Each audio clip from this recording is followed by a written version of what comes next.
Voy a comenzar leyendo un texto de la muy conocida educadora familiar Ángela Marulanda.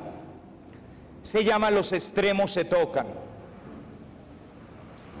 Dice así la doctora Ángela Marulanda: somos las primeras generaciones de padres decididos a no repetir con los hijos los errores de nuestros progenitores.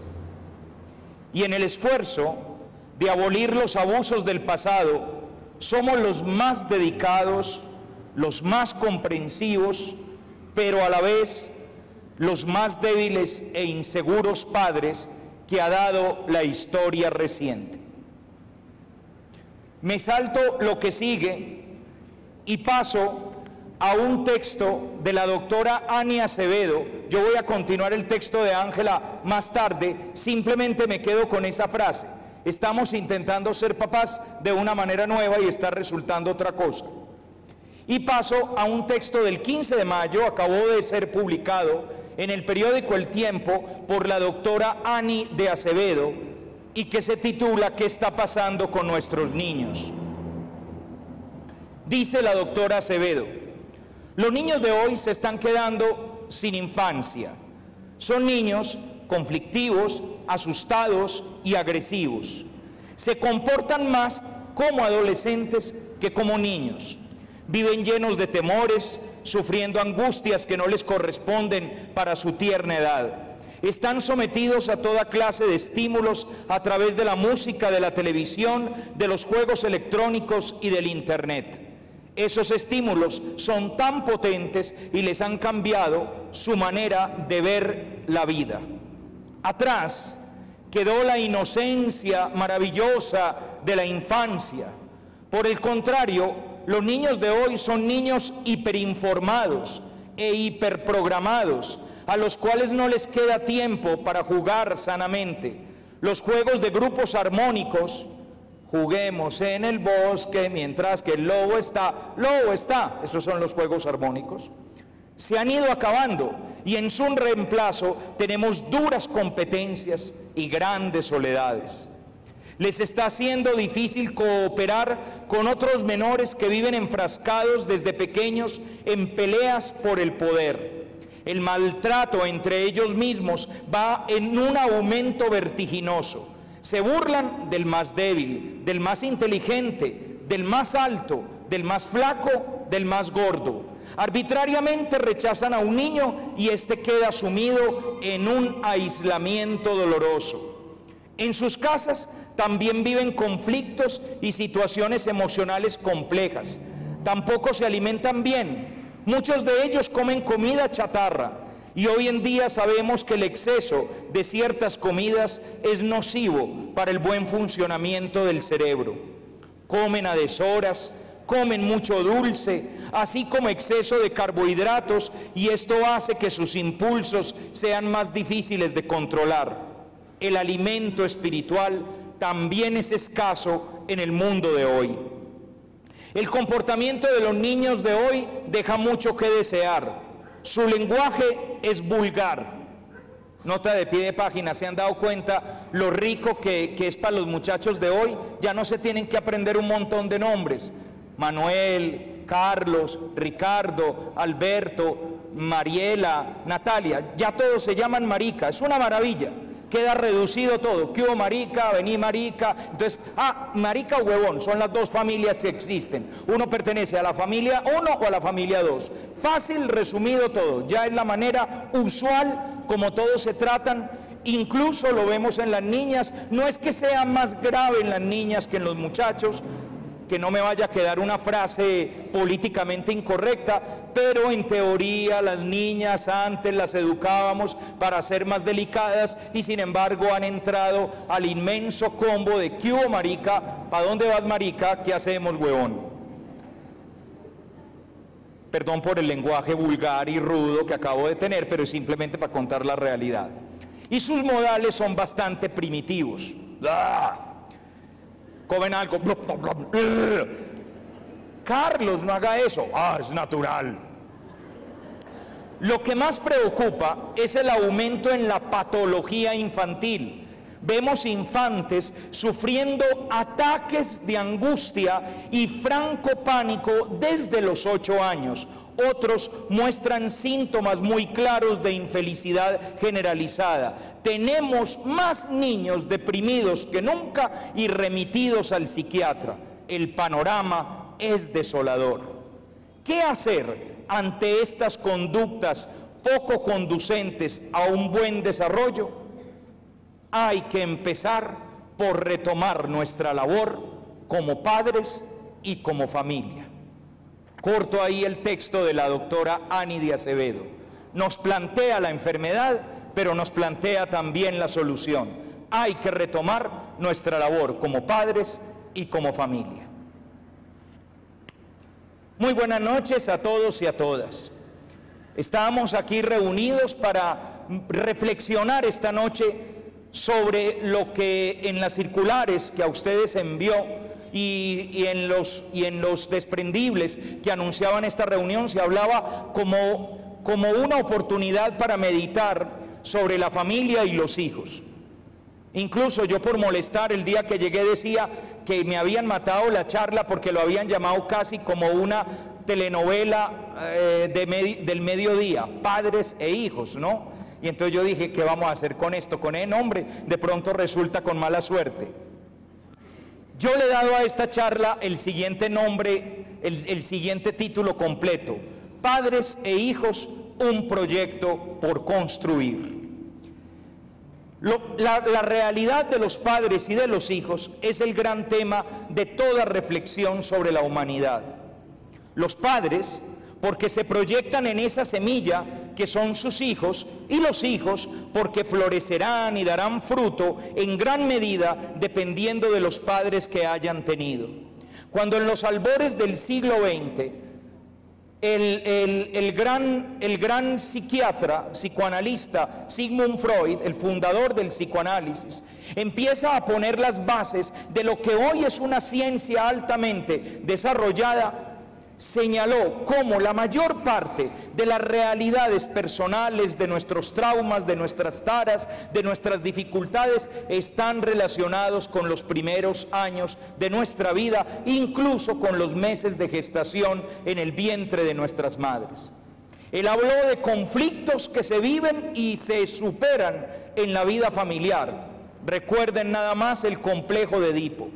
La vida de una persona está vinculada radicalmente a su experiencia familiar. Podemos no creer en la familia, podemos creer que la familia es una institución del pasado, podemos plantearnos que hoy estamos ante modelos alternativos de familia, familia formada por una persona, por 2 personas, incluso hay teóricos que hoy en día hablan de que la base de la sociedad ya no es la familia, sino que la base de la sociedad es el individuo. Sin embargo, lo cierto es que lo que los seres humanos seguimos llevando en el corazón es lo que hemos vivido, lo que hemos visto, oído, sentido, cometido, padecido, sufrido en la experiencia familiar. Si ustedes fueran algún día a unos retiros espirituales con sus hijos de grado 9º o de grado 10º, ustedes se darían cuenta que muchos temas golpean el corazón de esos muchachos, que si su novia o su no novia, porque tiene 16 años y todavía no se le arrima ni el óxido, que si su timidez, que si su realidad escolar, si va ganando materias, si va perdiendo, si se ríen de él los compañeros, todo eso son temas importantes, pero el gran tema, el tema que le mueve todas las fibras del alma, es cuando ese muchacho habla de papá y mamá y se refiere a su mundo familiar. La semana pasada estaba de visita en el Colegio Calasanz de Pereira. Y nada más la noche que llegué me contaban de los retiros que habían tenido la semana anterior, de cómo los retiros habían marchado maravillosamente bien, pero que el momento más impactante había sido en la última noche de retiros, cuando los niños en la capilla, los muchachos de grado 10º en la capilla, habían leído delante de sus compañeros la cartica que le habían escrito a sus papás y a sus mamás. Me contaban los padres de aquel colegio de la carta que un muchacho le escribió a su papá y en la cual le decía: papito, te pido que dejes de tomar trago para que pueda seguir sintiéndome orgulloso de ti. Y lo que nos impresionaba de esa carta no era tanto la petición de deja de tomar trago, sino la realidad de que un muchacho de 16 años, con todo y el trago de su papá, todavía se sentía orgulloso. Es impresionante el lugar que papás y mamás ocupan en el corazón de sus hijos. Aunque a veces no se vea, aunque a veces uno crea que le paran más bolas a un pitipintao que hay por la calle, aunque en ocasiones uno piense que desde que consiguieron novia o novio, esa persona es la que les arrastra todo el corazón. Sí, todo eso puede ser verdad. Puede tener gallada de amigos, puede tener novia, puede tener novio, puede estar pegado del celular llamando a sus conocidos, le puede gustar la rumba, puede ir y venir, pero en últimas, en los momentos en los cuales su corazón se queda a solas, lo que hay dentro del alma de un muchacho, lo que hay dentro del alma de una chica, lo que hay dentro del corazón de un niño o de una niña, no es otra persona que sus padres, que su familia. De ahí deriva el mayor porcentaje de la posibilidad de éxito, felicidad y amor de un niño en su vida. De ahí derivan la mayor parte de tristezas, traumas, dolores y sufrimientos con los que también va a cargar toda la vida. Por eso el gran tema, aunque hablemos de montones de temas, porque hay montones de temas importantes, aunque hablemos, qué sé yo, un día de la prevención del consumo de sustancias psicoactivas, para lo cual tendríamos que hablar que uno de los grandes criterios para prevenir el abuso de sustancias es que haya una buena familia. Aunque hablemos algún día del despertar sexual de los adolescentes, que si habláramos algún día tendríamos que decir que lo más importante en la crianza de los hijos y en su formación afectiva y sexual es un adecuado referente familiar. Aunque hablemos de cualquier tema, tarde o temprano terminaremos yendo al tema esencial. Padres e hijos. Padres que se proyectan hacia el futuro, que se proyectan fecundamente, que se proyectan como el sembrador que esparce semillas sobre la historia en aquellos hijos que son promesa y esperanza, e hijos que florecerán y darán fruto gracias a esos padres que les han sostenido la existencia.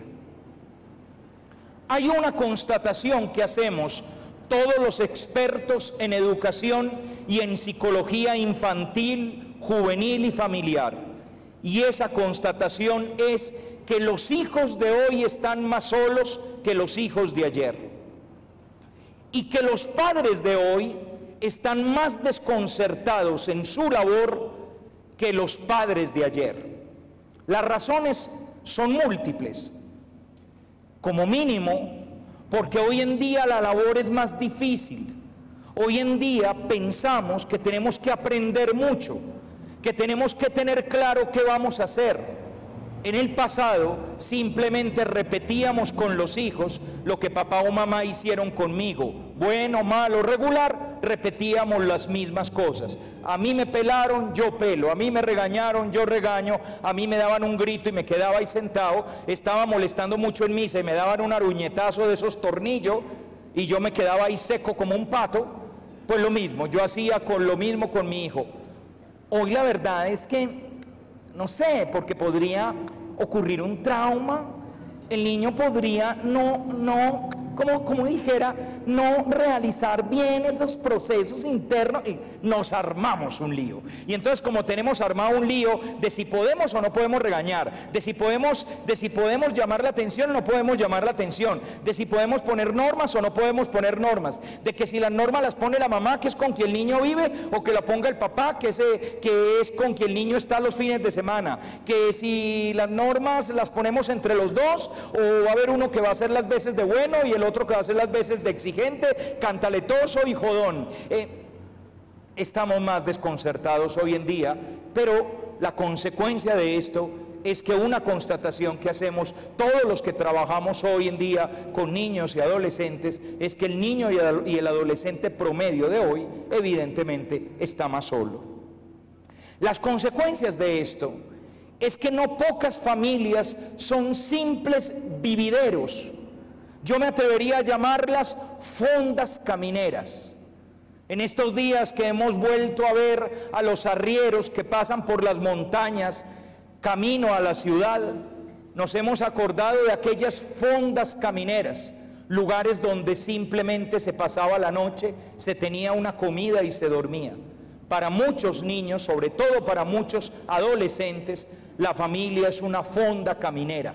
La vida está afuera, en el colegio, en los amigos, en la urbanización, en la rumba, en la discoteca, en el after party, en los lugares que él frecuenta, y la casa es esa fonda caminera donde va en algunos momentos para dormir, para comer, para cambiarse de ropa y volver a salir al camino, porque pareciera ser que la casa no es parte del camino de la vida. Valores, vida, espíritu. La familia ha tenido siempre la misión de ser una escuela de esa realidad. Valores, vida, espíritu, humanidad. Eso no se aprende en ningún otro lugar. De una vez les adelanto que el mejor de los colegios lo único que logra es reforzar la labor realizada por los padres, pero difícilmente, muy difícilmente, reemplazar lo que unos padres tendrían que hacer. La gran escuela de la vida, la gran escuela de los valores, la gran escuela de lo que mueve la existencia de un ser humano, es una escuela conformada por aquellos que hacemos una familia. Asimismo, habría que decir que la infancia se ha ido adelgazando y una adolescencia prematura y longeva ha ocupado cada vez más tiempo en la existencia, con todos los conflictos propios de tal adolescencia. Lo decía la doctora Ani de Acevedo: hoy en día los niños están teniendo comportamientos que son más comportamientos de adolescentes que de niños. Ese niño inocentón, incluso todavía medio atolondradito para las cosas de la vida, eso del cuento famoso del niño y la niña pequeños que van caminando por la acera y llega Paulito y le dice a Tatiana: mira, Tati, un condón en el césped. Y Tatiana le responde: ¿y qué es césped? ¿No? Los niños de hoy nos dan 3 vueltas. Y saben muchas veces más que nosotros y nos llegan con unas preguntas que quedamos azules. Mamá, ¿para qué sirve el Viagra? Y mi hijo siga comiendo y haciendo la tarea. Habráse visto, qué preguntas tan cansonas, ¿no? El niño de hoy está tendiendo a tener actitudes más adolescentes. Por ejemplo, ¿qué actitudes adolescentes se van constatando en los niños de hoy? No en todos, gracias a Dios. Si el tuyo todavía no tiene esas actitudes, ahora que llegues a la casa lo agarras a picos y cuando diga: ¿por qué, mamá? No, mi hijo, por una cosa que me dijeron en una conferencia, que usted es único en el mundo y que ya no abunda esta especie. Pues muy bien. ¿Qué actitudes, por ejemplo? El niño de hoy es un niño mucho más socializado. El niño de antes, hasta los 11, 12, incluso más años, su núcleo de afecto y de amor era la familia. El niño de hoy se está yendo de la casa cada vez más rápido, en el sentido de que quiere estar en la calle cada vez más rápido, que quiere estar con sus amigos, con sus amigas, incluso que se quiere lanzar a la experiencia de tener noviecito o noviecita cada vez más rápido. Esos son comportamientos de adolescente. La rebeldía, el mal genio, la pérdida de la paciencia, la pérdida de rendimiento escolar y la baja del ritmo escolar. Eso en otro tiempo sucedía en grado 9, luego pasó a grado 8, luego pasó a grado séptimo. Hoy vemos niños que ya a la altura de finales de grado quinto o de grado sexto están bajando su rendimiento académico. El lenguaje que utilizan es un lenguaje más adolescente que infantil. El lenguaje infantil estaba marcado por la ternura, la dulzura, los diminutivos. El lenguaje adolescente está marcado más por el desafío, por las palabras fuertes, o sea, aquí, bien, y los niños han ido aprendiendo ese modelo, además porque la sociedad anuncia mucho más ese modelo que el modelo infantil. Todas esas realidades nos van mostrando una adolescencia prematura, pero además de eso una adolescencia longeva, es decir, una adolescencia más larga, muchísimo más larga. Y de ahí sale esa realidad del muchacho de 20 y pico de años que todavía no ha terminado de vivir su adolescencia y que todavía vive en casa de los papás, gorreando comida, gorreando lavada de ropa, que nada que se va, además porque a los colombianos nos fascina criar mantenidos, y ahí está el muchachito de 30 años que todavía no falta y no que uno le dé plata para el bus, porque ni eso, ¿no? Los gringos sacan al muchachito a los 18 años de la casa, y si quiere carro págueselo, y si quiere sus lujos o sus cosas, trabaje y gáneselo. Y nosotros somos de un aguante, y el muchacho se queda ahí en una prolongada adolescencia muy cómoda, con todas las ventajas de la adolescencia y casi con ninguna de las obligaciones de la vida adulta. No podemos volver al pasado, claro está. No vamos a volver a la Medellín de los años 50. Esa Medellín, por bonita que fuera, ya no existe. Es un hecho. La familia de antes es la de antes, no la de hoy.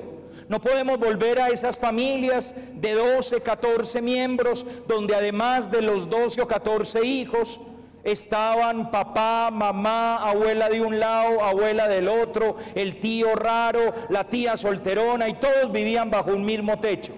Eso sin contar a Adiela, la empleada que trabajaba con mi mamita y que cuando mi mamita se vino a vivir conmigo se la trajo. Y Marta, la hija de Adiela, que se crió con nosotros.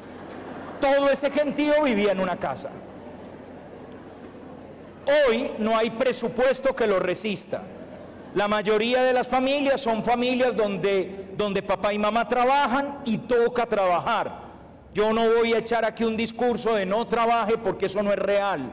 En la Colombia de comienzos del siglo XXI, en el Medellín, con el desempleo que tiene Medellín y con la crisis económica por la que todavía atraviesa nuestra ciudad a pesar de los signos de despegue económico, es muy difícil sostener una familia sin el concurso de las dos personas que componen esa familia cuando hay dos personas.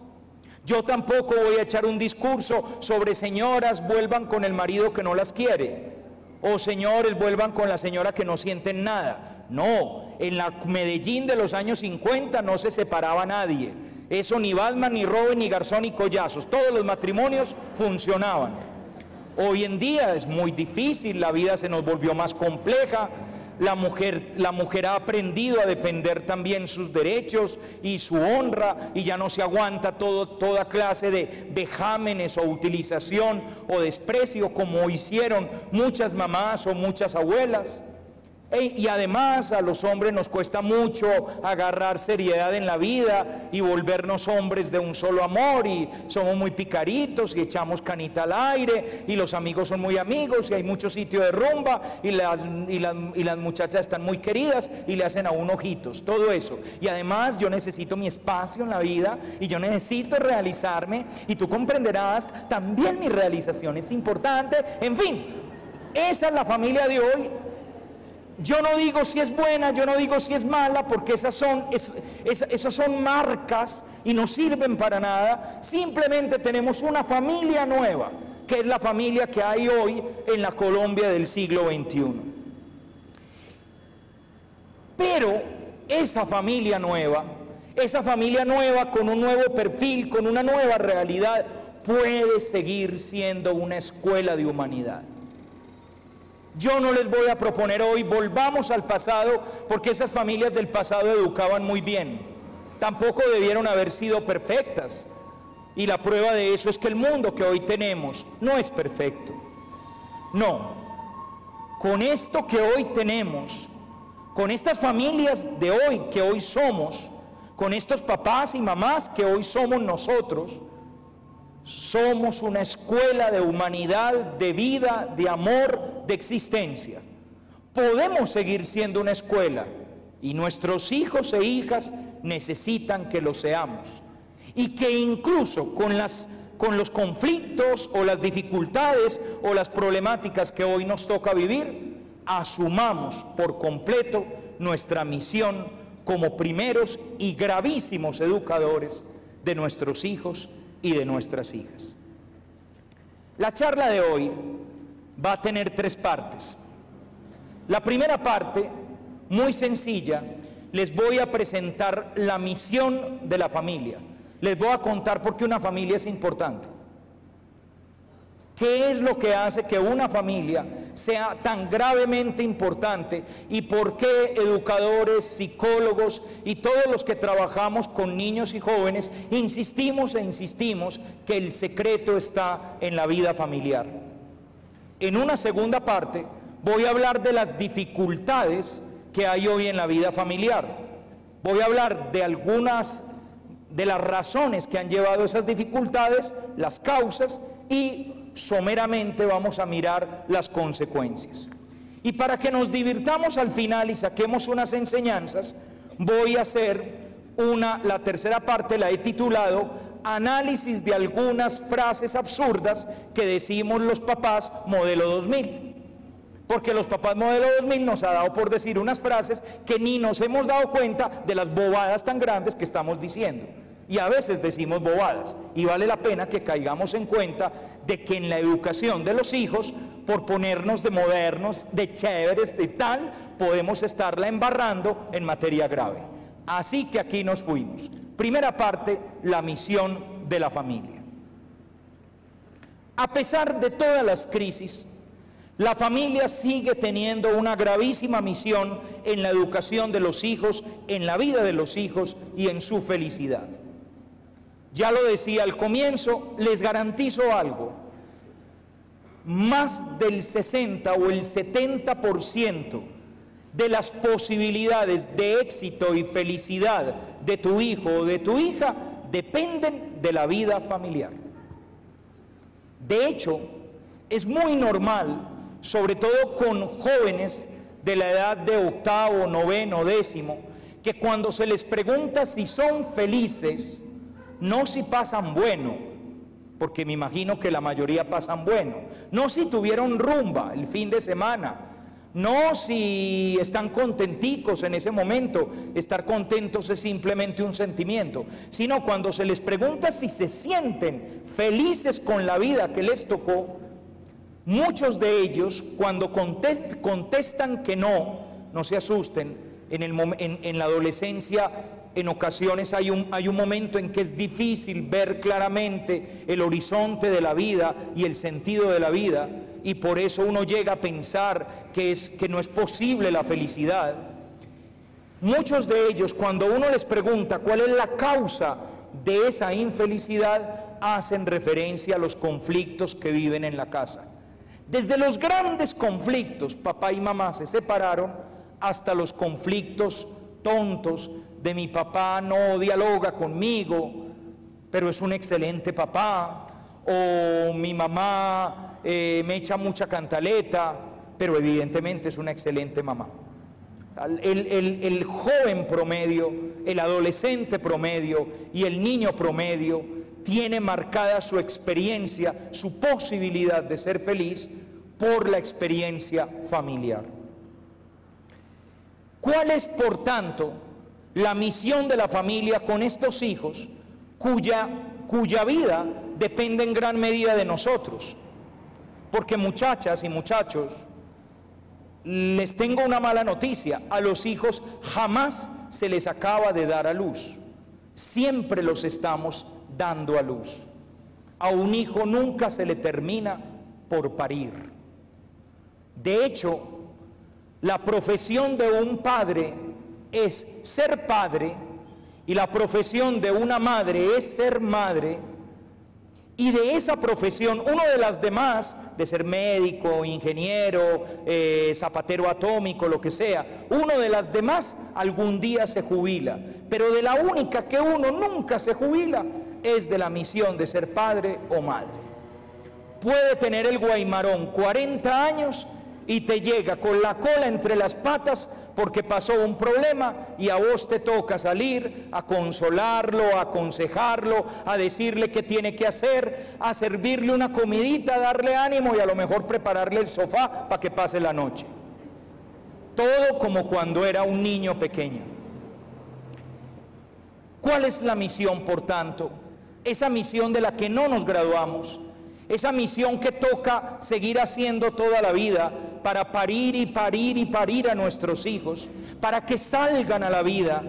Un día en un hospital salieron al medio ambiente, pero continuamente están saliendo a la vida.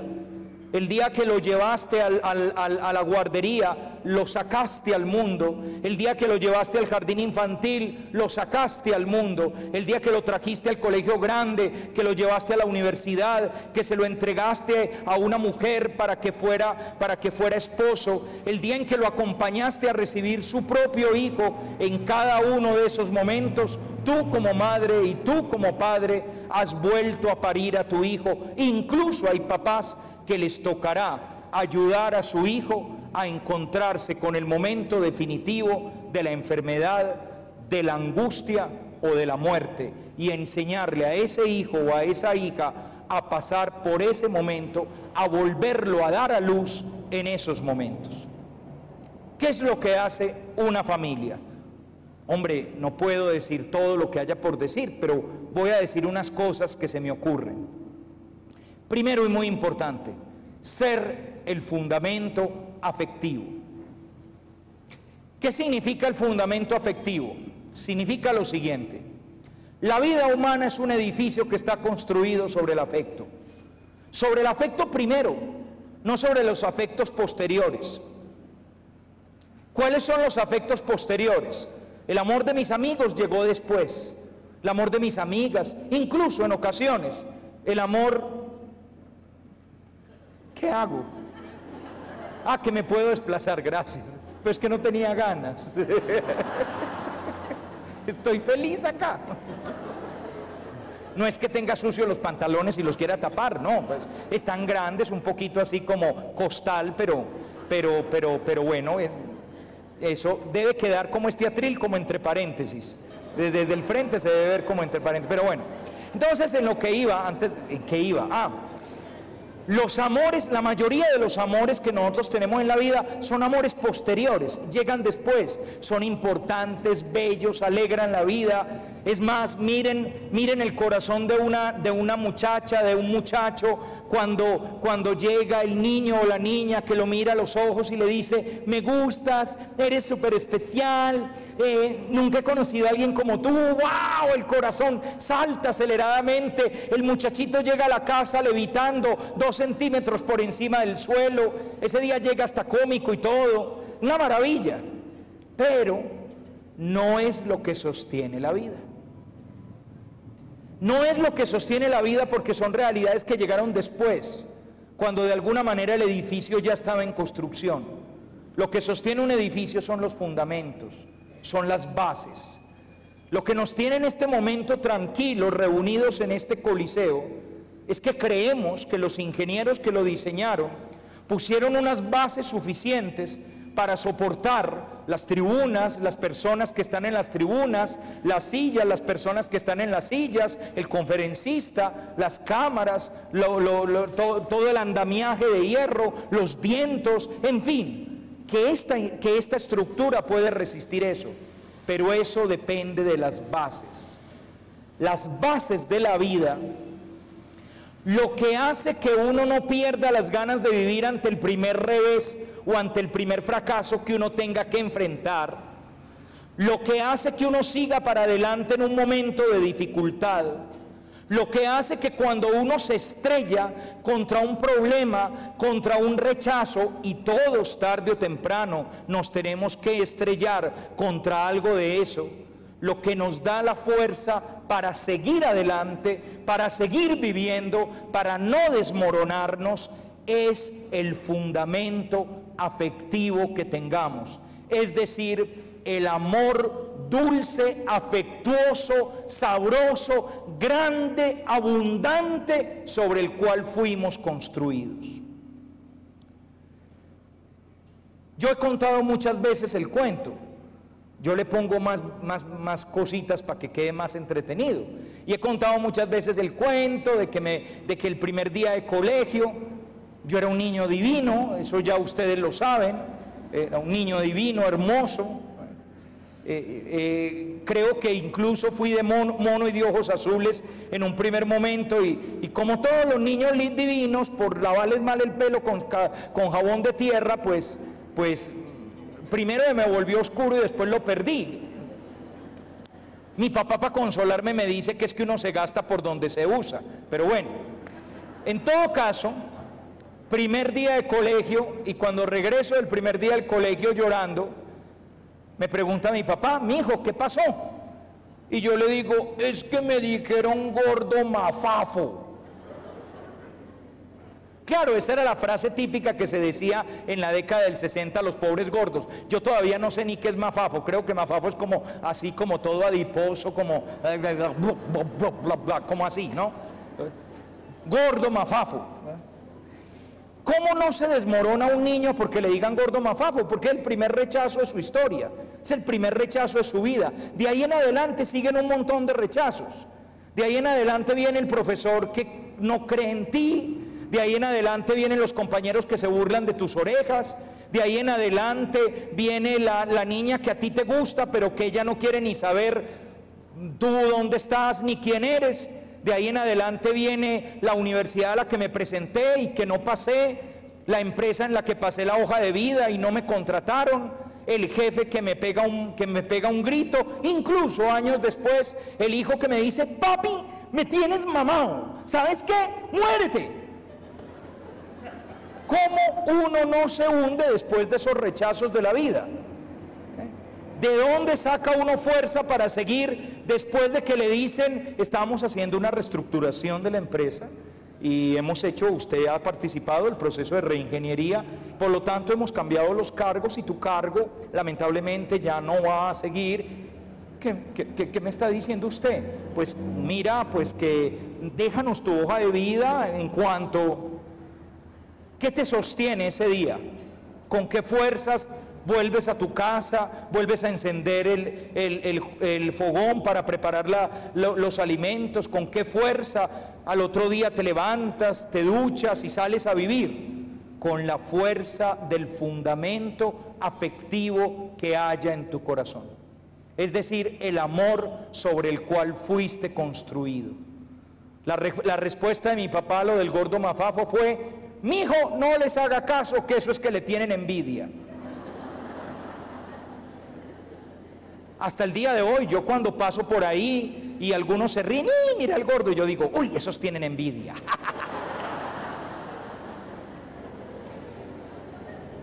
Muchachos, a uno lo sostiene el amor con el que uno fue amado.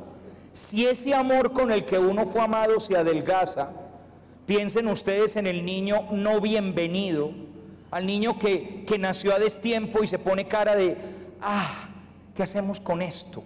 ¿No? Piensen ustedes, hay muchos niños no bienvenidos. Piensen ustedes en la familia que se ha desgastado peleando entre ella y no ha tenido tiempo de dar afecto a los hijos. Piensen en los niños que reciben mucha información negativa. Eso pasa sobre todo con los pobres adolescentes. A los niños pequeños les decimos que son lindos, maravillosos, tiernos, espectaculares, a ver, Juliancito y tal. En cambio el pobrecito crece, y en cuanto crece: pero mire las notas, pero usted qué está pensando de la vida, pero es que para dónde va, pero es que colabórenme en algo, es que así no podemos seguir, es que no, tienda la cama, organice, recoja los cucos, toda esa información negativa el sentimiento de desmoronamiento de mi núcleo familiar, que es una realidad dolorosa con la que muchos niños tienen que vivir, o aquellas otras situaciones en las cuales el niño hoy ama a dos personas que son su papá y su mamá, pero dentro de un año tiene que aprender a querer a papá, a mamá y a la novia de papá y al novio de mamá. Y cuando ya después de 3 años había aprendido a amar a la novia de papá, resulta que papá cambió de novia y ahora me toca medio odiar a esta y empezar a amar a la otra, y se les arma un sancocho, la cosa más horrible. Y todo eso va adelgazando el fundamento afectivo. Si la doctora Ani de Acevedo nos hablaba de niños con mayor angustia, de niños con ataques de pánico, de niños con mayores niveles de depresión, en gran medida esas realidades son causadas por niños que tienen menos defensas contra los dolores, los sufrimientos, los rechazos y los puñales de la vida. Y la única manera que existe de preparar a los hijos para esas puñaladas de la vida, para esos golpes de la vida tan fuertes, la única manera de prepararlos para eso es afecto. Afecto en grandes cantidades, afecto que no falle, afecto que no presente grietas, afecto que permita en el corazón de ellos y de ellas la certeza de que todo puede fallar en la vida menos el amor de mi papá y de mi mamá. Incluso podría llegar a fallar el amor entre ellos dos, pero no el amor que ellos sienten por mí. Aunque se burlen de mí, tengo un lugar a donde llegar, un abrazo en el cual descansar y un corazón con su latir que me hará dormir y consolará todas mis angustias. ¿Para qué sirve una familia? Para dar afecto, muchachos. Punto de partida. Una familia que no dé afecto no está cumpliendo una parte importante, importantísima de su misión. Segundo, una familia debe ser modelo de masculinidad y de feminidad, modelo de humanidad. Miren, muchachos, les voy a contar, perdónenme, una clasecita cortica, les prometo que es cortica, de psicología. La clasecita cortica de psicología es la siguiente: los hijos están relativamente trabados, y ese relativamente trabados es: el hijo hombre tiene una relación muy intensa con mamá, que es mujer. La hija mujer tiene una relación muy intensa con papá, que es hombre. Pero al mismo tiempo, el hijo hombre aprende a ser hombre mirando a papá, y la hija mujer aprende a ser mujer mirando a mamá. Luego esos, en psicología los llamamos roles. Esos roles o papeles de papá y de mamá son esenciales en la vida de los niños. Se escucha muchas veces a algunas señoras que les ha tocado muy duro en la vida decir frases como estas: a mí me ha tocado ser papá y mamá. No es verdad. A usted le ha tocado ser mamá y mamá. Papá no puede ser. Nadie reemplaza a un padre. A un padre no lo reemplaza ni un profesor muy chévere, ni un cura muy bacano, ni un tío muy cercano, ni siquiera un abuelito. El abuelito es abuelito y tiene toda una misión y tiene todo un valor la presencia del abuelito. Padre, las malas noticias, es irreemplazable. ¿Eso quiere decir que mi pobre hijo no va a poder crecer feliz? No. Los muchachos, quien lo dijera, son muy finos y aguantan y son capaces de tolerar ciertos golpes de la vida. Y un muchacho puede ser excelente, maravilloso, aún no habiendo tenido el amor de un padre o el amor de una madre dentro de su desarrollo. Pero eso no quiere decir que en la manera como están diseñados los niños no sea fundamental la presencia efectiva, cercana, real, no como un firmacheques, sino la presencia cercana, real, efectiva de un padre que merezca el nombre de padre, no un engendrador, no un tipo que trae chinos al mundo, se me salió una bogotanada, no un tipo que trae pelados al mundo, sino un padre. Y eso no quiere decir que los hijos no necesiten de una madre que merezca el nombre de madre. No una señora que un día se acostó y tuvo un hijo por accidente, sino una madre que es capaz de tener sentimientos de madre, corazón de madre, alma de madre, vida de madre. Cuando falla el padre, cosa que es muy normal en el mundo machista colombiano, cuando falla el padre por cualquier razón, porque se fue, abandonó, porque la familia se dividió y al dividirse el papá se volvió en un dispensador de bienes materiales, cosa que sucede muchas veces, da plata, pero se desaparece como figura paterna, o porque es una mala persona, el tipo está embolatado, correteando muchachas por todas partes, o armando, ya ha armado como 3 familias, ya la Diana está investigando de dónde saca tanta plata. Cuando el padre no funciona, miren lo que sucede. El hijo hombre no tiene quien le enseñe a ser hombre, entonces lo va a aprender de otro, lo va a aprender del jefe de la pandilla, lo va a aprender de compañeros de colegio, lo va a aprender de amigos de la barra o del barrio, lo va a aprender de un tío así todo tal, que tiene en la casa, bueno, lo va a aprender de otras personas, buenas, malas o regulares, pero lo va a aprender de otra persona. Ya no lo va a aprender de ese padre que tenía que enseñarle a ser un hombre. Pero, ¿en qué libro va a estudiar ese niño cómo ser papá? No tiene libro, le robaron el libro. ¿En qué libro va a estudiar cómo ser esposo? No tiene libro.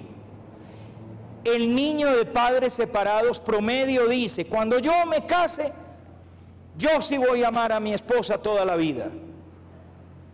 Malas noticias, no tiene cómo, porque no lo ha aprendido. La única manera de aprender a no separarse es ver la no separación.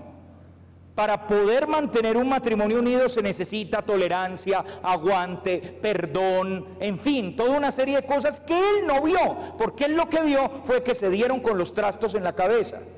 Existen muchas más posibilidades de que 10 años después él pegue con los trastos a que aprenda a perdonar, tolerar, aguantar, porque uno es lo que vio.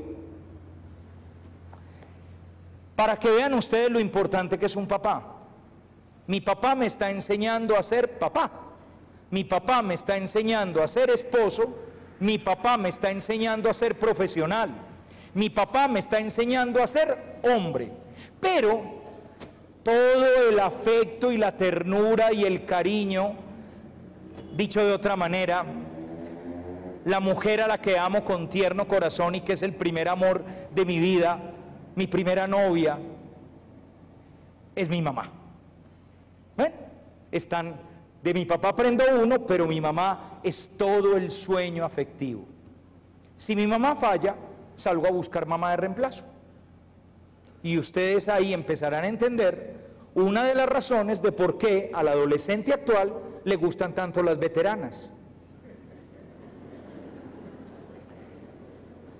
Y no es como ellos pobrecitos piensan, que es que las mujeres maduras son mucho más interesantes, sino que están buscando mamá. Si ustedes se fijan bien a los hombres tenemos una gran necesidad de ternura, apapuche, caricio, pobrecito, ¿de quién son miguillitas? ¿No? Los hombres nos volvemos bobos con esas cosas. De hecho, aquí entre nos, señoras, a las señoras, la manera como la otra lo conquista es así.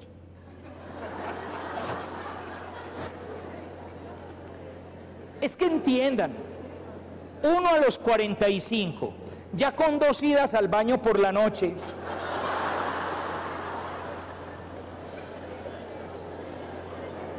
y uno ya con barriga de cervecero, Las conversaciones más tiernas y más eróticas que tenemos con la pareja son: viejo, la papa subió, al niño le pidieron una cartelera mañana en el colegio, no ha llegado el recibo de empresas, averiguate. Esas son las conversaciones más eróticas que suele haber. ¿Me lo das? ¿Me lo das qué? El plato para meterlo al horno. Entonces, y llega justamente la otra y dice: ¿y tu esposa no vive muy feliz con todo eso? Es que eres tan lindo, tan tierno, a mí me provoca. Y claro, uno que es bobo de apellido y tonto, ¿no? Queda así, ¿no?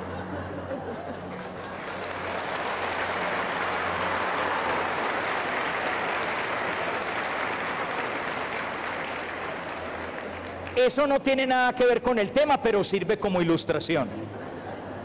Al revés, la niña aprende a ser mujer mirando a su mamá. Su mamá le enseña a ser mamá, a ser esposa, a ser mujer, a ser profesional, a tener éxito, a realizarse. Todo eso lo está aprendiendo de su mamá. Pero el afecto, el hombre del que se enamora platónicamente y que dice que es divino, es el papá. Pero si no puede decirlo, porque papá no hay o no merece ser llamado así, si no puede vivirlo, el corazón de esa niña queda con un inmenso vacío y se pone a buscar papá de repuesto. Ahí entenderán ustedes por qué a la niña promedio actual le gustan tanto los veteranos. Queja común de los pobres muchachitos de 16, que las peladas de 16 no se fijan en ellos, porque les dicen: no, usted muy pollo. En cambio, llega tipo profesional en carro, se baja caminado así, corbata, bueno, esto, ay, es que es un papito. Exacto, es un papito. En últimas es lo que se está buscando. Para que ustedes vean lo importante que es el papel de padre y madre en la vida de un hijo y de una hija. Una hija necesita aprender a ser mujer mirando a su mamá y aprender a amar y a ser amada con su papá. Un hijo aprende a ser hombre mirando a su papá y aprende a amar y a ser amado en la relación con su mamá. Una familia, tercero, es el referente ético y moral. ¿Qué significa eso? La moralidad que construye, el concepto moral que construye un muchacho, que construye un niño y luego el adolescente, se construye a partir de la experiencia familiar que han vivido. Sí, es cierto, los medios de comunicación pueden influir, claro está, el colegio puede influir, pero las bases fundamentales de la moral las pone la vida familiar. Yo cuento mucho una anécdota. Yo tenía una bolsita de regletas, esas cositas de madera con las que uno jugaba cuando era niño. Estoy hablando de cuando yo tenía 5 años. Y de la bolsita salió un día un cubo lógico de madera color amarillo. Y mi mamá, que tiene un ojo nuclear, llegó y dijo: Juan, ¿qué es eso? Un cubo lógico. Ahí mismo se dio cuenta que eso no era mío, que eso yo me lo había traído del colegio. Pues regaño y todo lo que se quiera, tal, y al otro día a devolver solemnemente en el colegio el cubito lógico que yo me había traído. No sé si ustedes se fijaron el otro día en el periódico El Colombiano, de un columnista que escribía haciéndole el llamado de atención a una mamá, maestra para más señas, que en una reunión familiar había dado todo un discurso sobre la moral y sobre los principios y los valores, y cuando una niña pariente, una adolescente pariente, dijo que ella quería celular, la profesora del discurso de la moral le dijo: ay, hagamos una cosa, como yo tengo el mío asegurado, reportamos que se me perdió o que me lo robaron, así me dan uno nuevo y yo te entrego este a ti. Trampa. Trampa. Le estás enseñando a tu hijo a hacer trampa.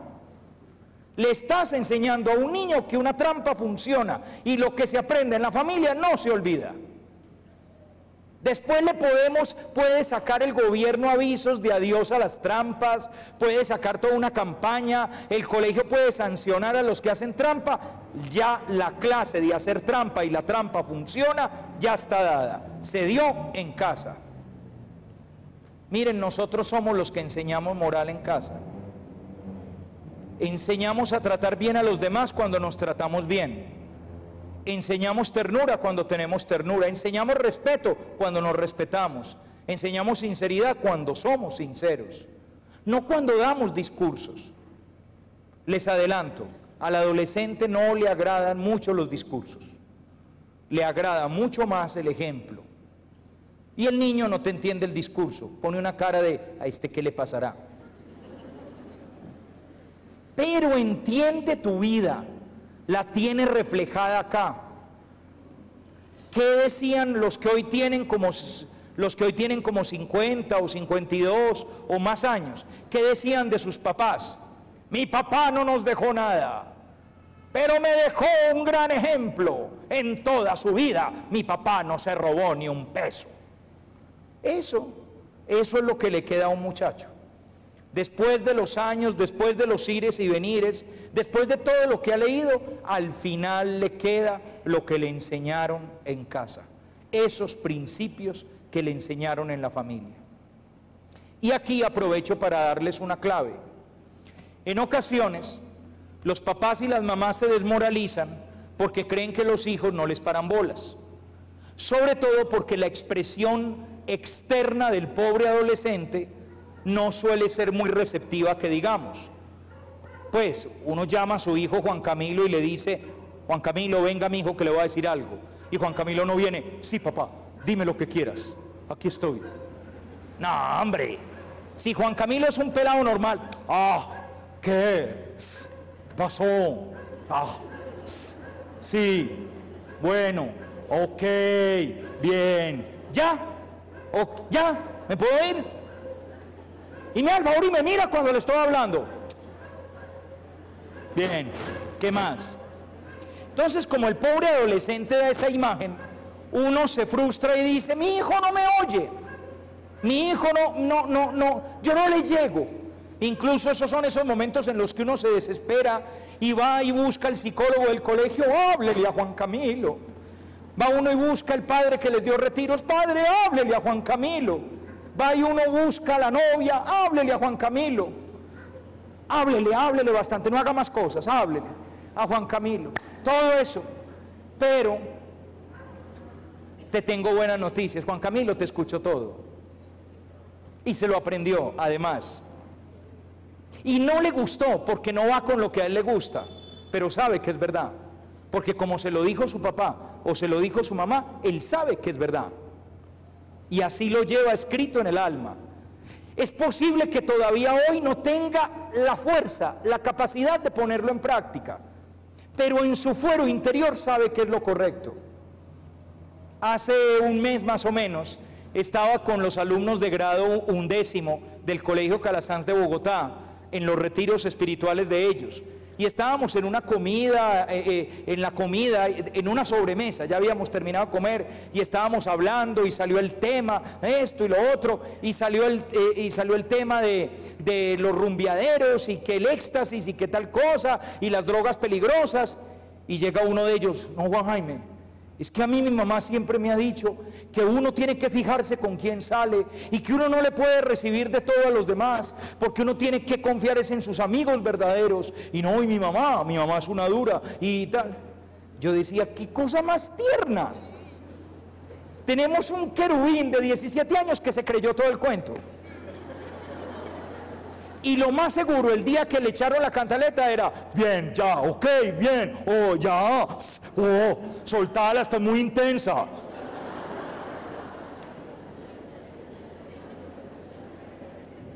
La familia es la gran formadora del referente ético y moral. ¿Qué más es la familia? La familia es constructora de la propia autoestima. Justamente el hecho de que hoy tengamos tantos niños y niñas con problemas psicológicos no proviene de que los niños de hoy son más problemáticos que los de ayer, proviene de que los niños de hoy están enfrentando dificultades nuevas. Y una de las dificultades nuevas es que mucho niño promedio de hoy no sabe que es valioso. Porque para saber que uno es valioso, uno necesita contar con la presencia, con el afecto, con la compañía, con esa realidad familiar que me rodea y me protege. Cuando amamos a nuestros hijos, cuando les damos normas y valores, cuando les decimos esto no se hace y esto sí se hace, cuando les llamamos la atención y nos interesamos por ellos, cuando no me da lo mismo 8 que 80, ni que llegue a las 8 o que llegue a la 1:30, cuando no me quedo como si no hubiera pasado nada, cuando es grosero, o cuando utiliza un lenguaje inadecuado, o cuando llega caído de la perra, cuando me intereso por él, así me llame intenso o intensa, entonces un hijo, no me lo creerán, construye su autoestima. Puede parecer raro, pero cuando uno deja a un muchacho hacer lo que quiere, el muchacho se le baja la autoestima. ¿Por qué? Porque en últimas eso significa, yo no te importo. Si gano materias o las pierdo, no pasa nada. Vos me vas a defender. Si hago cosas malas, vos no le vas a parar bolas o incluso vas a ir a dar la pelea para que a mí no me aplique ninguna sanción. Traducción, no te importo. Porque si te importara, me regañarías, me llamaría la atención, me harías marcación a presión, estarías a mi lado y tal, y vamos. Pero si no hacemos eso, entonces es signo de que no soy tan importante para ti. A mí me ha tocado afrontar casos de niños que han tenido fracaso académico a pesar de ser inteligentísimos, como una manera de llamar la atención de sus padres y reclamar, quiéranme, pónganme atención, es al menos enfádense conmigo y regáñenme. A mí no se me olvidan unos muchachos del Calasanz de Pereira que estaban en 10º y una vez se me metieron a la oficina y me dijeron, Juan Jaime, queremos convivencia.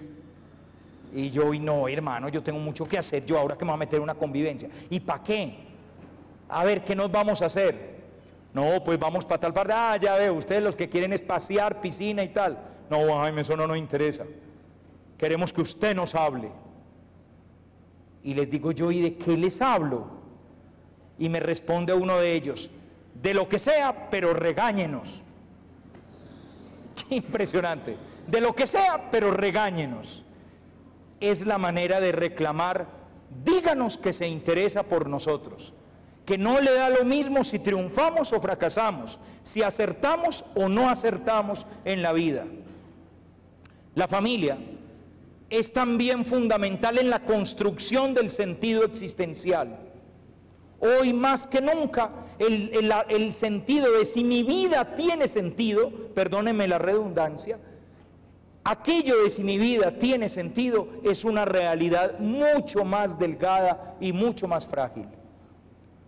Por muchas razones, los jóvenes de hoy se enfrentan a un futuro más complejo que el nuestro.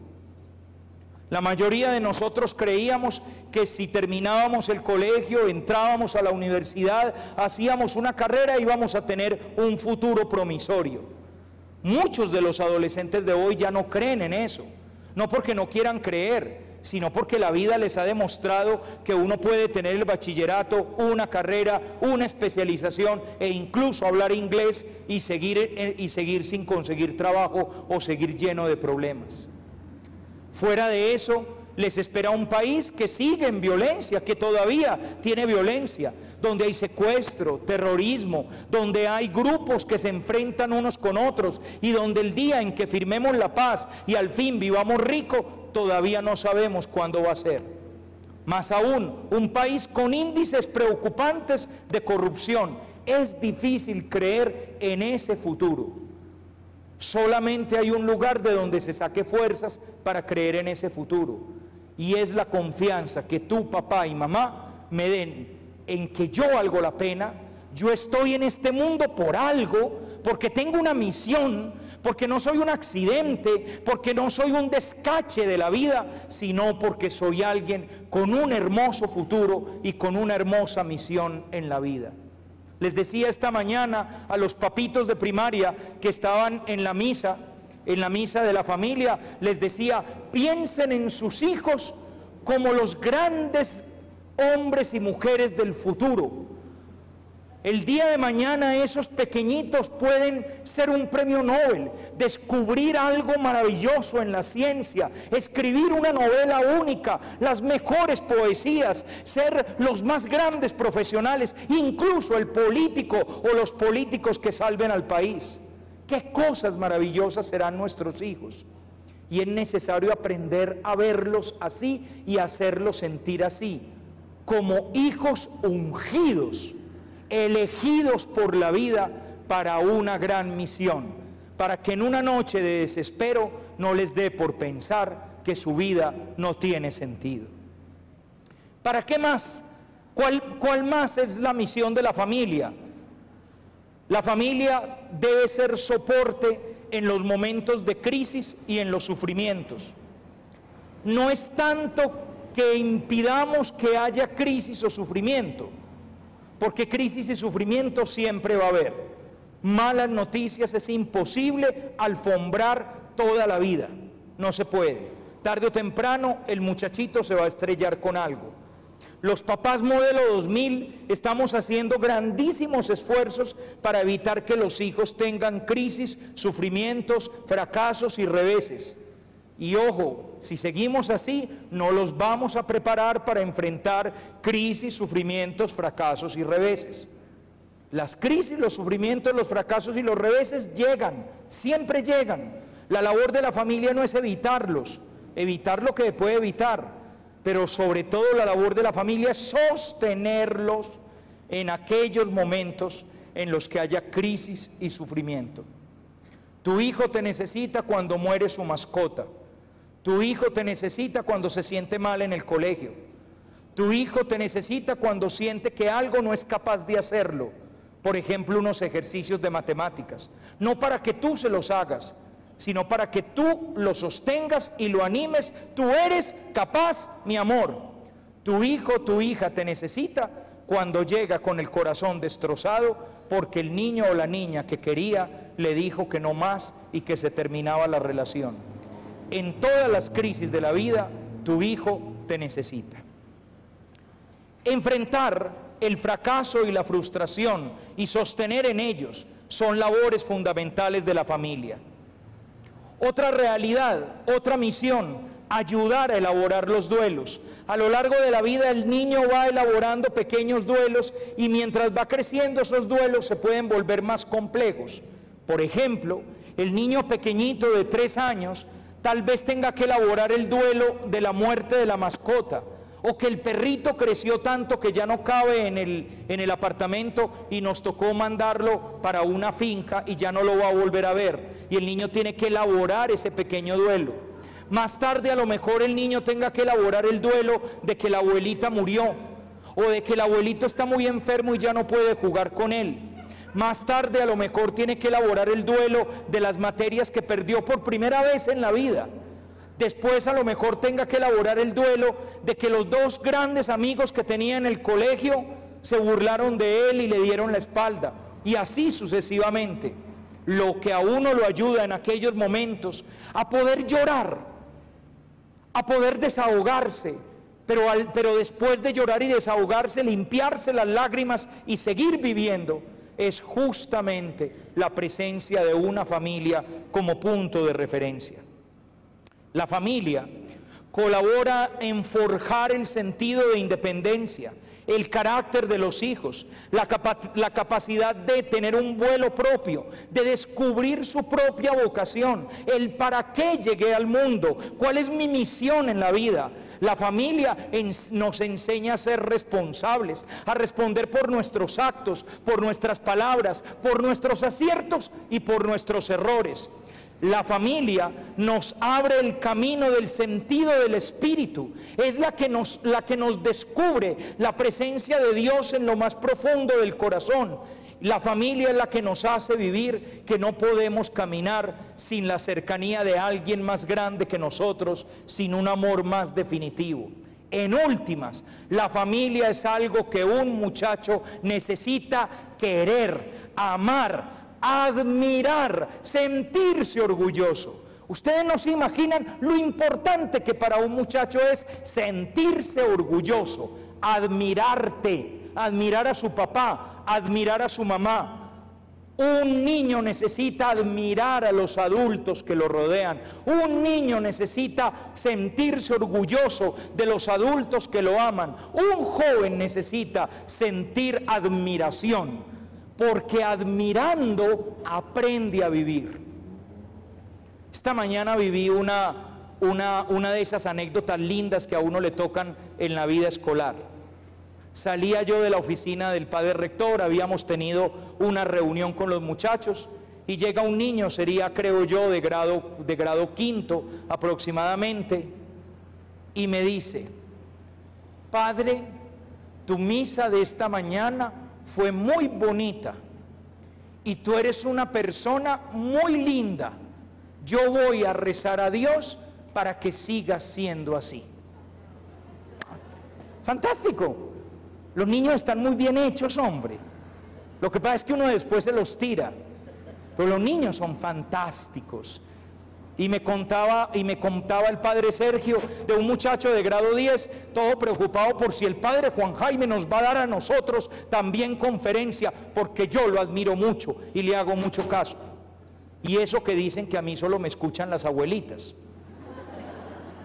No, yo me he encontrado con un montón de adolescentes que lo felicitan a uno, que le dicen que lo que uno dijo estuvo muy bien dicho, que qué maravilla. ¿Por qué? Porque saben, el adolescente está buscando a quien admirar y se va a aparecer y va a vivir de acuerdo a aquellas personas que admire. Y si ustedes me preguntan: padre, ¿cuál es la clave para que a uno el hijo lo admire? Yo se las voy a dar. Nunca te contradigas, porque cuando te contradices pierdes la autoridad. Es decir, lo que tu hijo, sobre todo tu hijo adolescente, te va a pedir es que seas coherente. Tú le dijiste, lo más importante son los valores espirituales, demuéstrelo, si no está hablando paja. Tú le dijiste, mi hijo, hay que ser honesto, no llegue con un televisor de contrabando a la casa, porque usted le está diciendo que lo más importante no es ser honesto. Créase lo que dijo, quien lo manda a decirlo. Coherencia. Es más, la razón por la cual maestros, papás, mamás, perdemos autoridad e imagen con los adolescentes es porque nos contradecimos. Y entonces el adolescente dice, a este no le paro bolas. En cambio, cuando somos coherentes, nos ganamos la admiración del adolescente, así le cueste un horror hacernos caso. Porque a lo mejor diga, mami, usted me está pidiendo algo muy difícil, pero usted nunca se contradice. Usted es una dura. Usted sabe vivir. Muy rápidamente voy a decir entonces cuál es la dificultad, las dificultades a las que nos estamos enfrentando hoy. La familia en dificultad. Por diversas razones, la familia actual no está haciendo todo lo anterior o parte de lo anterior que es su misión, al menos no con la fuerza y decisión que tendría que hacerlo. ¿Por qué razón? ¿Cuáles son las causas de que la familia le esté costando cumplir su misión? Voy a hacer un elenco, no hay tiempo para explicarlo, voy a hacer una lista. Una, por inmadurez de los papás. Hay padres hoy en día más desorientados que los hijos. Una queja que uno le escucha muchas veces a los adolescentes de hoy es que, Juan Jaime, es que mi papá es un inmaduro. Y va uno a ver y sí, no, ese pobre señor todavía está viendo a ver en qué cama le dan cobijo, el pobrecito, eso está muy bien en un muchacho de 14, pero señor, usted ya tiene 40 y pico. Fíjense que de vez en cuando uno encuentra con unos papás que parecen disfrazados para el Halloween, que van de moña, de chancletas, de areta, de piercing, que a uno le dan ganas de decir, señor, el Halloween es el 31 de octubre. Eso le queda muy bien a su hijo de 16 años, que usted se ve francamente ridículo. No, Hoy en día hay papás y mamás muy frágiles, y esa fragilidad, esa inmadurez no deja que seamos verdaderos guías de nuestros hijos. Otra razón por crisis del núcleo familiar. Hoy la familia está viviendo grandes golpes, separaciones, divisiones, conflictos internos, problemas económicos, y esa realidad evidentemente golpea la posibilidad de que la familia realice su labor. Otra, por delegación de funciones en otras instancias o instituciones. Le hemos confiado a otras personas que hagan la labor que teníamos que hacer nosotros: al psicólogo, al psicoterapeuta, a la terapista ocupacional, al terapista de lenguaje, al colegio, al que le enseña, al profesor que le enseña sexualidad, a la escuela de ballet, a la escuela deportiva. Hombre, muy bueno que inscribas a tu hijo en una escuela deportiva, pero las patadas a la pelota que hay que pegar en el parque con mi papá, esas no se pueden perder. Son importantísimas. Después matricularlo a la escuela deportiva, pero el primer maestro en cada una de esas cosas siempre serás tú. No delegues lo que tú eres. Cuarto, por cambios continuos de paradigmas psicológicos de crianza. Al finales de la década del 60, el doctor Spock nos dijo que a los hijos no se les podía llamar la atención, no se les podía regañar porque se traumatizaban. Después los hijos del doctor Spock en la década del 80 se suicidaron. Pero bueno, eso es otra cosa, ¿no? Hoy en día hemos vuelto a que cuidado, los límites, las normas, los valores, es importante que los papás tengan autoridad. Y claro, como uno va cambiando, uno se lee la revista Carrusel o la revista Nueva para ver cómo tengo que educar a mis hijos, entonces sale un psicólogo así, como hay que poner al niño en contacto con el cosmos, entonces pongo al niño en contacto con el cosmos. Después voy y leo en Vanidades que con los niños hay que generarles espacios lúdicos multifuncionales, entonces le genero espacios lúdicos multifuncionales. Estamos cambiando de teoría educativa cada 3 años. Y entonces uno dice, bueno, ¿se les puede o no se les puede llamar la atención? ¿Se puede dar una palmada o no se puede dar una palmada? ¿Se les puede poner normas o no se les puede poner normas? ¿Es bueno o es malo que hagan esto o que no lo hagan? Hay mucho desconcierto en ese sentido. Los mismos educadores nos hemos contradicho en los últimos años. Una razón muy importante de por qué se ha abandonado la labor o por qué no se realiza con toda intensidad: por deseo de congraciarse con los hijos, es decir, por deseo de ganárselos, de conquistarlos. El padre y la madre de antes ya tenían ganado el trono como papá y mamá, y allá estaban en un altar. El papá y la mamá de hoy sienten que tienen que ganar el trono, entonces tienen que ser chéveres, buenas personas y tal. Entonces yo no le puedo llevar la contraria a mi hijo. En ocasiones le delego esa labor incómoda o al otro cónyuge. Por ejemplo, típico en las parejas separadas. Yo tengo a mi hijo solo los fines de semana, porque él vive con la mamá lleva ventaja, es el que lo ha criado, la que lo ha criado, la que lo ha cuidado y tal. Yo solo lo tengo el fin de semana y así rapidito lo llevo al rancherito a comer el domingo y lo devuelvo el domingo por la tarde. Llevo las de perder, ¿no es cierto? Entonces yo no me voy a poner a echarle cantaleta el único día que lo tengo. Ese único día que lo tengo, quiere plata, le doy plata, quiere tenis de marca, le doy tenis de marca, quiere permisos, le doy permisos. Si ese permiso es llevándole la contraria a mi ex, mejor, porque así se tuye de la ira.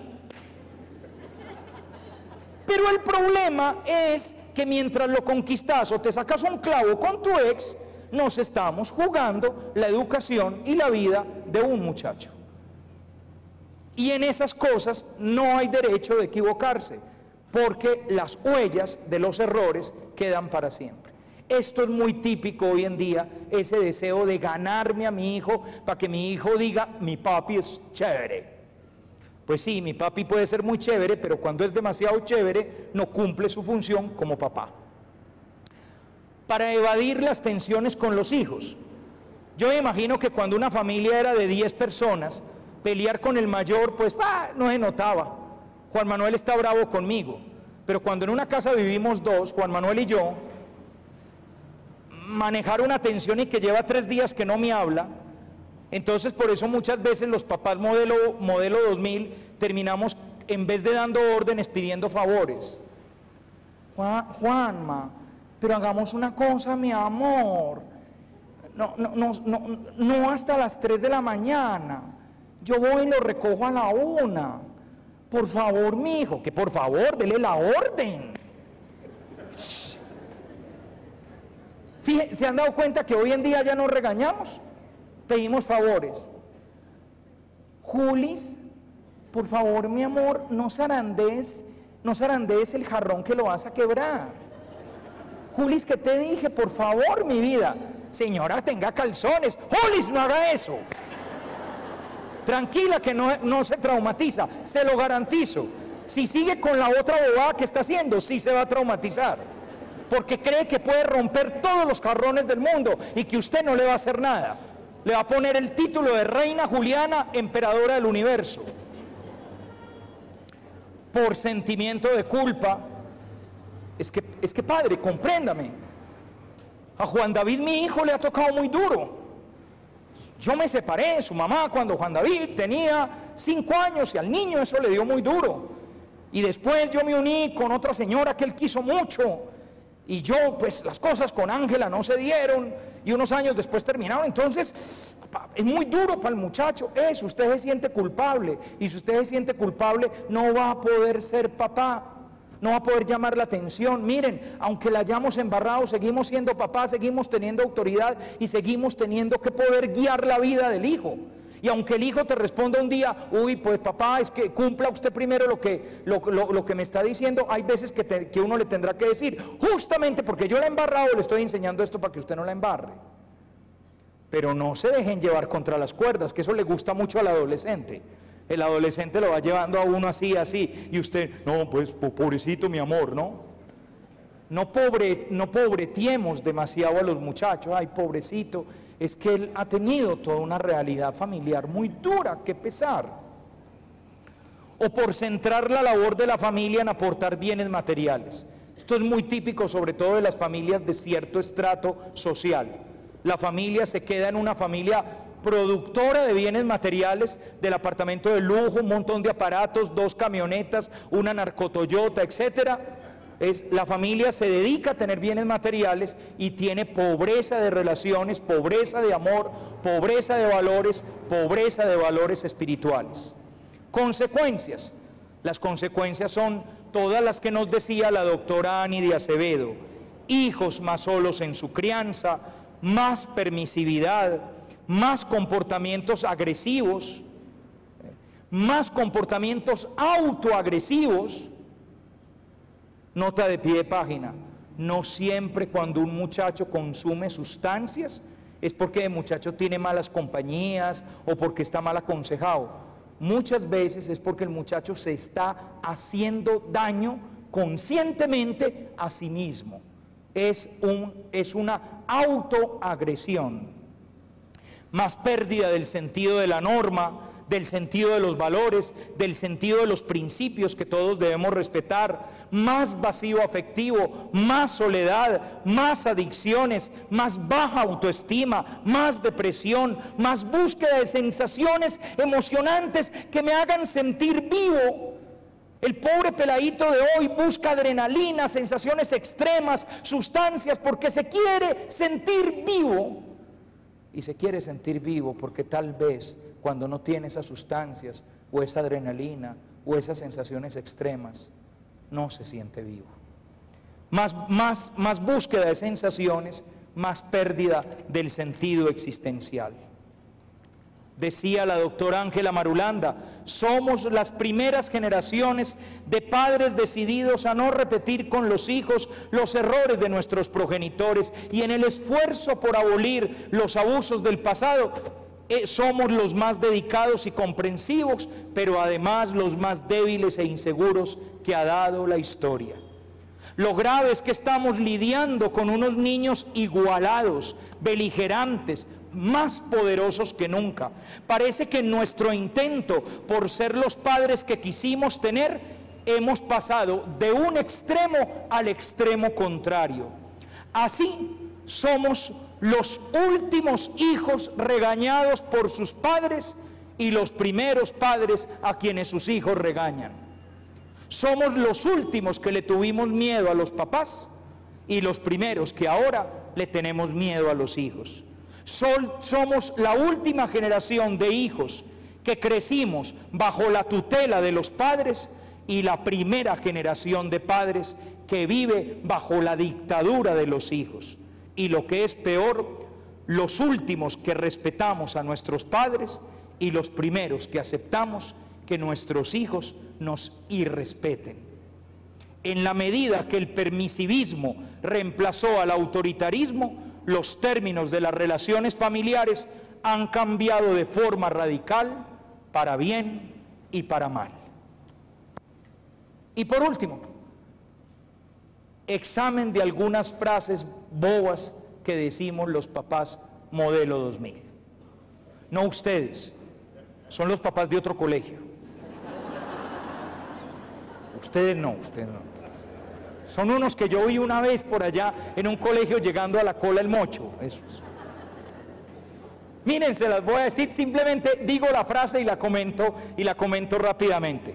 Primera frase, uy, esta se ganó el Oscar, es la que uno más oye. Padre, yo no soy el papá de Camilo, yo soy su amigo. Y yo siempre respondo, pobrecito, el niño se quedó huérfano. Porque de una vez les digo, amigos tienen muchos, pero papá solo tiene uno. No, mire, una cosa es que usted a su hijo le dé cariño, ternura, afecto, comprensión, genial. Gánate la confianza de tu hija, que tu hija te diga las cosas profundas de ella, que te cuente la traga que tiene ahora. Gánate la confianza de tu hijo, charlen rico, pero de ahí a que somos amigos hay una gran distancia. Tú sigues siendo papá, sigues siendo mamá, sigues siendo el guía, la persona con experiencia que muestra por dónde va el camino. Uno con los amigos se mete al éxito y se saca un yogur a escondidas.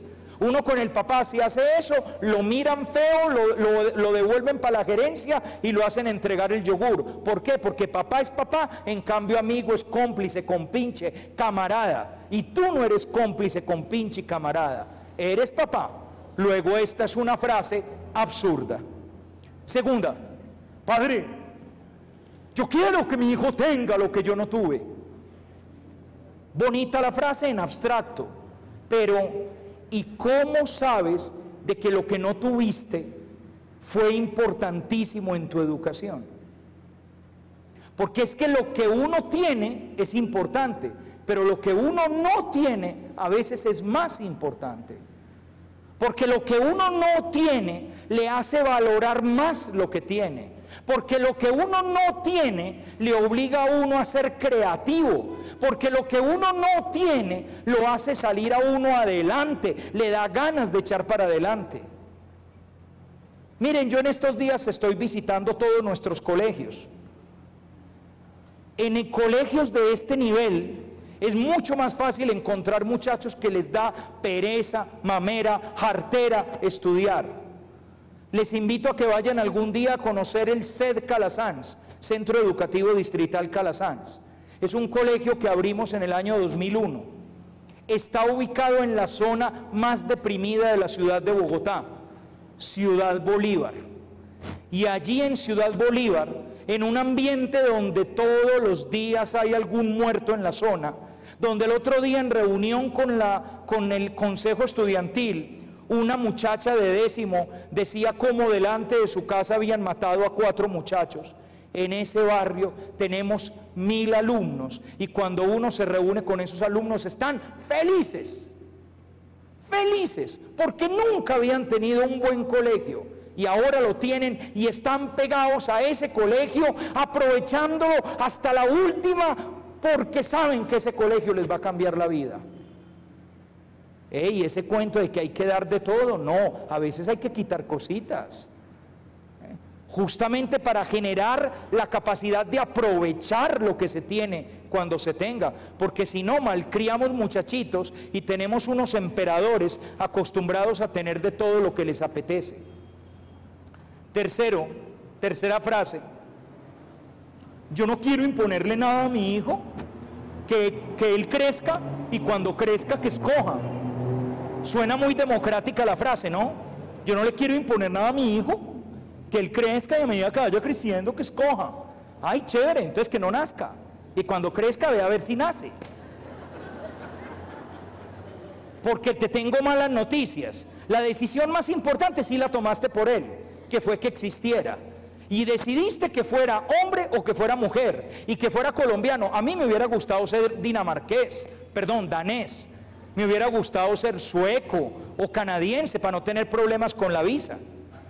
Y me tocó ser colombiano, y le piden a uno visa hasta para ir para el baño. Y yo que vivo viajando, eso es un problema, la cosa más horrible. Yo como tengo esta pinta de cantante italiana, una vez llegué al aeropuerto,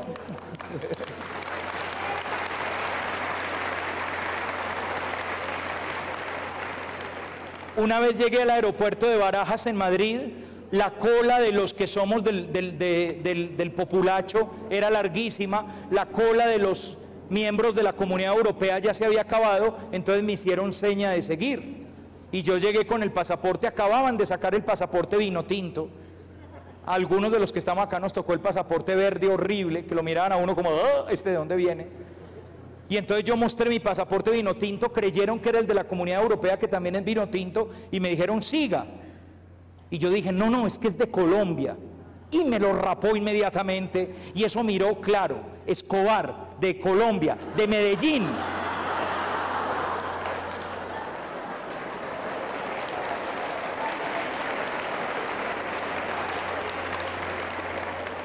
No le diste la oportunidad de escoger si vivía o no, no le diste la oportunidad de escoger su sexualidad, no le diste la oportunidad de escoger su nacionalidad, su familia, porque a lo mejor hubiera querido vivir con otros.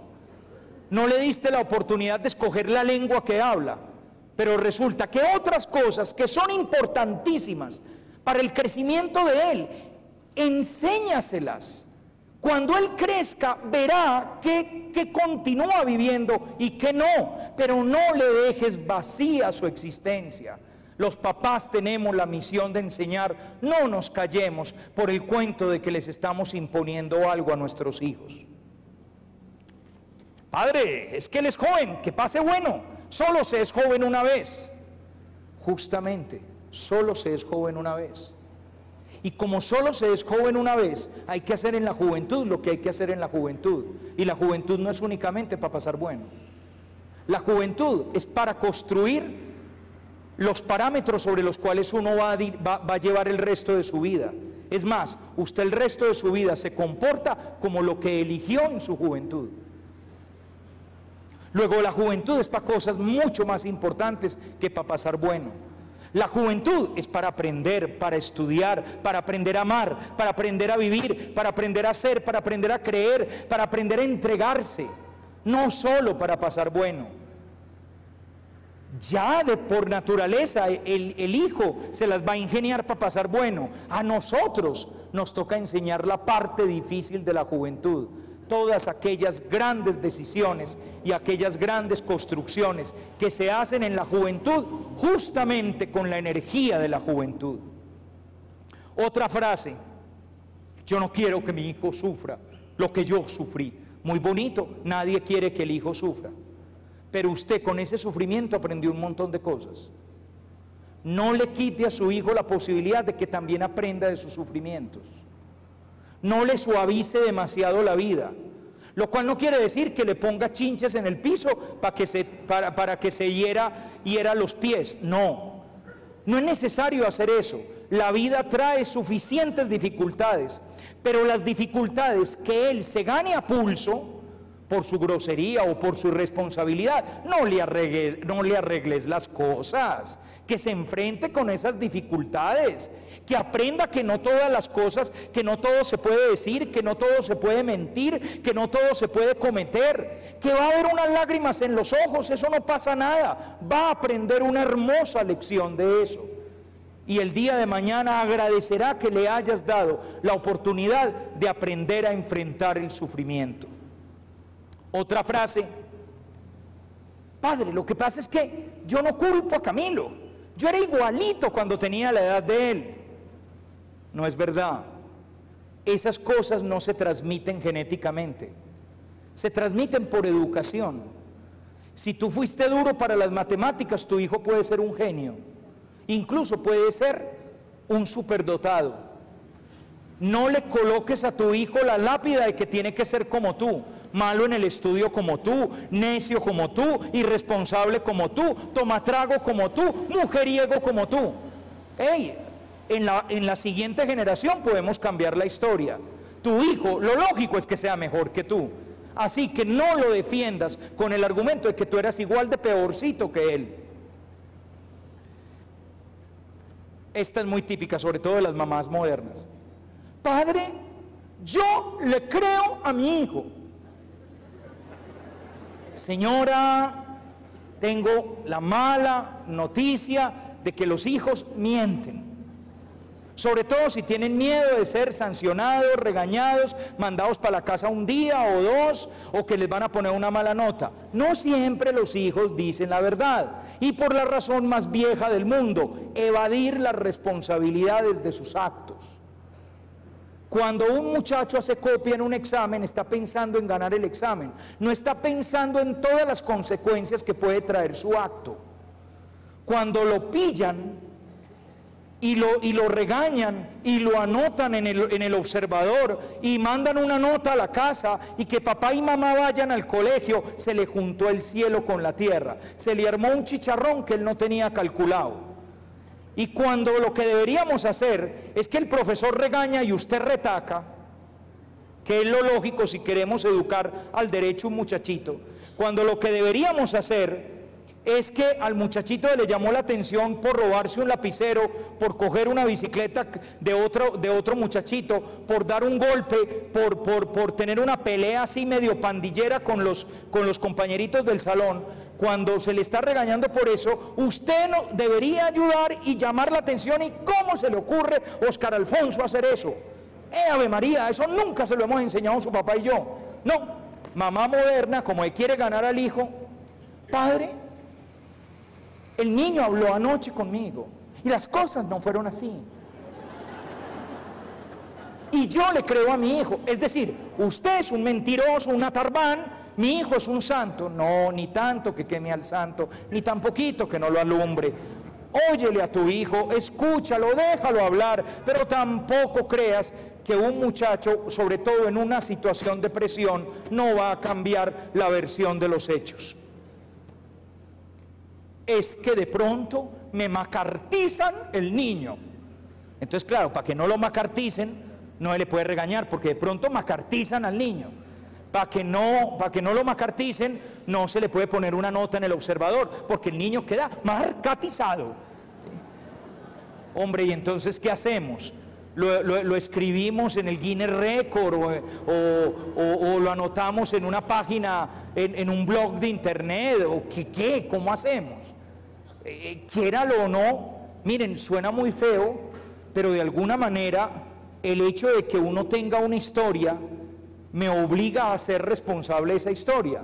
Tengo 3 anotaciones y esas 3 anotaciones depende de mí y de mi grandeza para cambiar mi comportamiento, que yo cambie esta historia. Albert Einstein dicen que sacaba malas notas en el colegio y llegó a ser el sabio más grande del siglo XX. Pues hombre, creo que los niños, sobre todo cuando a tiempo se les da la oportunidad de corregir sus actitudes, pueden darnos una hermosa sorpresa. Esta es la que a mí más me gusta. A mi esposa y a mí nos gusta mucho, padre. Esto me pasó una vez que les mostré a un grupo de padres de familia el colegio, el ideario, todo lo que entendemos por educación en Calasanz, y cuando ya se despedían, un papá y una mamá me dijeron: padre, mi esposa y yo, a mi esposa y a mí nos gusta mucho el colegio, es el tipo de educación que queremos para nuestro hijo, ya solo falta que Pipe decida. Y Pipe era un enano de 4 años.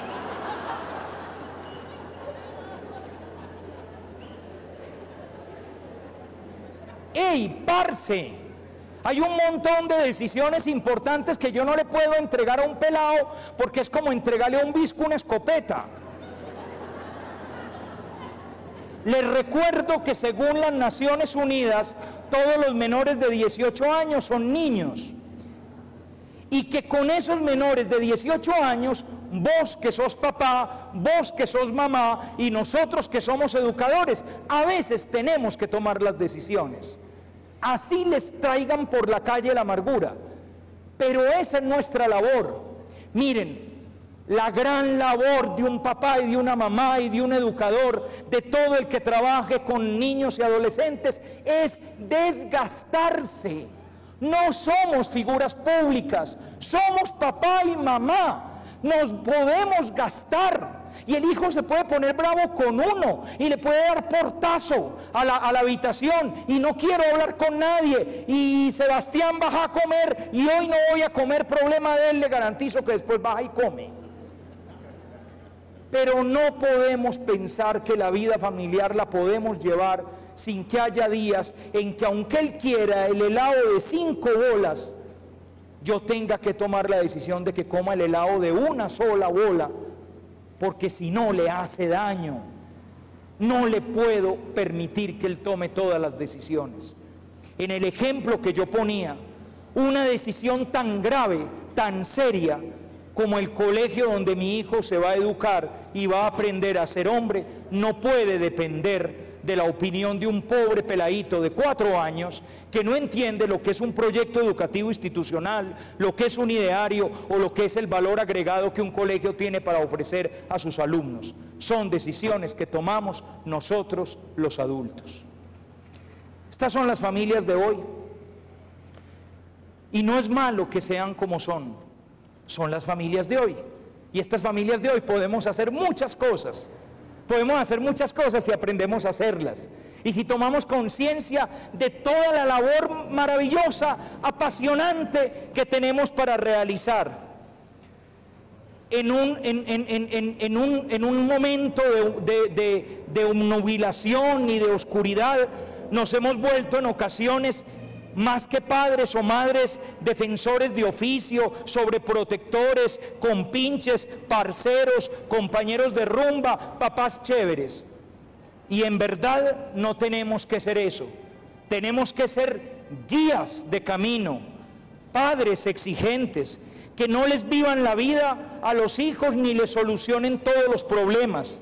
Tenemos que ser ejemplos y modelos de vida, inspiradores, que generen admiración, orgullo, amor en los hijos. Tenemos que desgastarnos por amor a esos hijos. Ellos crecerán y nos deberán su felicidad, el amor que tienen en el alma, las ganas que tienen de vivir, pero todo eso vendrá de un papá y de una mamá que tengan el valor de ser papá y mamá y que no se arruguen al desafío de ser los papás y las mamás que estos hijos y estas hijas de hoy necesitan. Valientes, echen para adelante, un paso atrás ni para coger impulso. Ustedes van a ser las mejores familias que tienen que haber, porque los hijos y las hijas de ustedes van a llegar muy alto, van a tocar las estrellas, porque sus padres fueron los cohetes que los dispararon hacia el infinito. Muchas gracias.